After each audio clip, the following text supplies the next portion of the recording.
In 2026, the sky lines up 3 times. And once you see how, you can't unsee it. 2026 isn't just an eclipse year. It's a locked sequence. 3 masterpieces that feel like the sky is teasing us on purpose.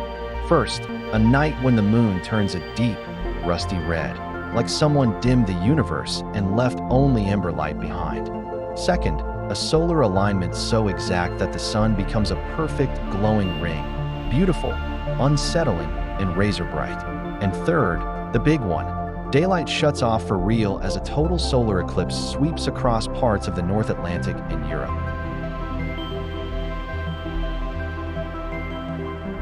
The blood moon of 2026 isn't mysterious because it's rare.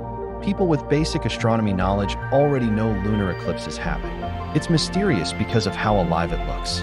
One minute you're staring at a familiar bright moon, and then Earth's shadow starts sliding across it like a curtain that has weight. The edge isn't fuzzy. It's clean, curved, and unmistakably planetary. And the deeper it goes, the moon doesn't simply disappear, it transforms. What's actually special about March 3rd, 2026 is the quality of the eclipse, not just the label. Totality lasts close to an hour, long enough for your eyes and brain to fully settle into the scene. That matters. Short totalities can feel like a magic trick. Blink and you miss the peak. But a longer total lunar eclipse gives you time to watch the moon's color shift through shades. Burnt orange, copper, sometimes even a darker brick tone depending on the atmosphere that night. It feels like you're watching the sky breathe. This is the part where most people stop thinking of eclipses as events and start feeling them. And that's the key lesson this event teaches better than any diagram. The red color is a fingerprint of Earth itself. During a total lunar eclipse, sunlight that would normally hit the moon directly gets blocked by Earth. But Earth's atmosphere bends and filters some of that light into the shadow.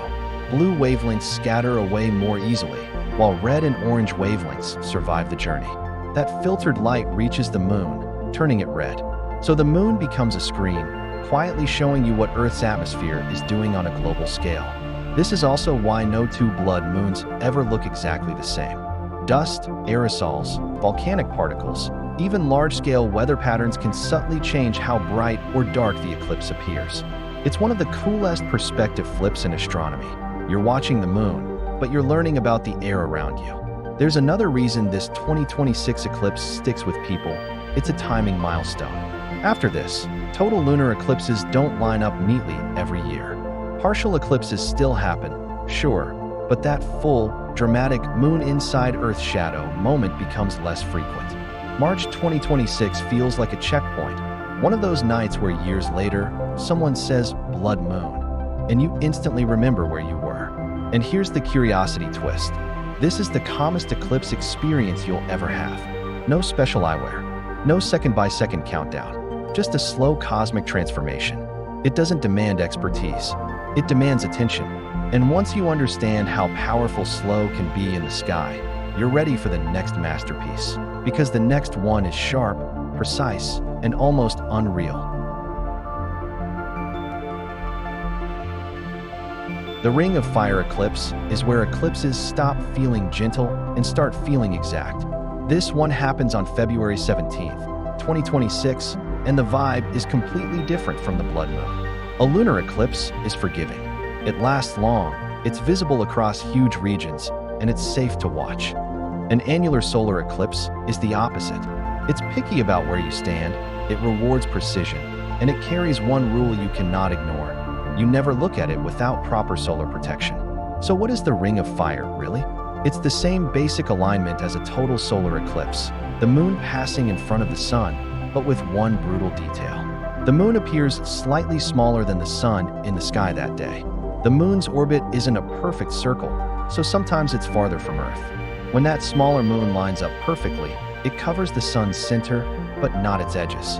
The result is a thin, blinding ring of sunlight, like someone punched a perfect hole through the sun. And here's the part most people get wrong about the Ring of Fire. In 2026, its path is centered over Antarctica and surrounding ocean regions. Headlines love to call that remote, but that remoteness is part of the story. It's the sky saying, here's something extraordinary, but you have to work for it. Most people will experience this eclipse through live streams, expedition footage, or partial views from far southern latitudes. And that's okay, because even as a concept, it teaches something fundamental. The difference between total and annular eclipses isn't about drama. It's about geometry, and this is where the story gets bigger than 2026. Eclipse predictions come from orbital mechanics, so refined that we can map eclipse paths decades in advance. Astronomers use detailed models of the moon's orbit, Earth's motion, Earth's shape, and even tiny changes in Earth's rotation to calculate where shadows and antumbras will fall. This isn't guesswork. It's a precision calendar written in gravity. What makes annular eclipses especially eerie is how bright the world stays. The sky doesn't go dark. The landscape doesn't flip into twilight. It feels wrong, like the sun forgot to turn itself off. That's why the safety rule is non-negotiable. During an annular eclipse, the sun is never fully covered. Proper eclipse glasses or safe projection methods are essential the entire time. Think of February 2026 as the precision masterpiece, the one that teaches scale, alignment, and respect. And once you understand how thin the line is between a blazing ring and total darkness, you're ready for the third masterpiece. Because this time, the sky stops teasing and actually turns the lights off. If the ring of fire is the universe showing off precision, the total solar eclipse of August 12th, 2026 is the universe showing off power. This is the one that makes experienced skywatchers go quiet. Not because they don't understand it, but because their brains still can't believe it's allowed to happen. The path of totality crosses eastern Greenland, Iceland, and northern Spain, bringing full darkness back to parts of Europe in a way most people alive have never experienced. Ordinary towns become astronomy capitals for a day. Flights sell out. Hotels book years ahead. People argue over viewing spots like it's a championship final. But the real magic isn't the travel, it's what totality reveals. When the sun's bright disk is fully covered, its outer atmosphere, the solar corona, suddenly appears. Delicate, ghostly streamers stretch into space, visible only because the sun's overwhelming glare is gone. This is why total solar eclipses remain scientifically valuable even in the age of space telescopes. Totality creates a natural filter that's almost impossible to replicate perfectly. And then something stranger happens. The world reacts. The color temperature shifts. Shadows sharpen. The horizon glows with a 360-degree sunset. Animals may respond.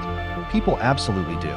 Even if you understand every step of the physics, your instincts still register it as impossible, like reality just bent its own rules. That's why this eclipse matters beyond 2026. It's the event that turns casual interest into lifelong obsession. Once you've seen totality, or even watched high-quality coverage, you stop thinking of eclipses as trivia. You start thinking of them as appointments with reality. One practical note without repeating the full safety lecture. During a total solar eclipse, there is only one brief window where viewing becomes different. During totality itself, when the sun's bright disk is fully covered. Outside that window, solar protection is still essential. That narrow timing is why people obsess over seconds. You're not watching a long event, you're watching a moment. So if the blood moon is the slow emotional masterpiece, and the ring of fire is the precision masterpiece, the total solar eclipse is the reset your brain masterpiece. It's the one that makes you ask a bigger question. How often does the universe line up like this? And what else is coming? So here's the real story of 2026. It's a triple crown year. The blood moon makes you feel Earth as a living world, because the moon's color is literally Earth's atmosphere projected onto the sky. The ring of fire teaches ruthless geometric elegance, because a tiny change in apparent size turns total darkness into a perfect circle of fire. And the total solar eclipse rewires perspective, because it reveals a hidden sun and makes daylight behave like a switch. But the biggest takeaway isn't just mark your calendar. It's this: the universe is predictable in the most jaw-dropping way possible. Gravity doesn't improvise. It keeps time.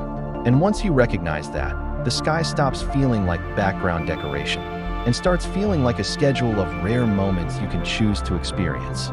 If you had to pick only one masterpiece from 2026, the blood moon, the ring of fire, or the total solar eclipse, which one would you choose and why? Drop it in the comments. I want to see how you think about it. Also, if you enjoyed this video, don't forget to like, share, and subscribe for more grounded space updates. Your support means the world and keeps our journey going.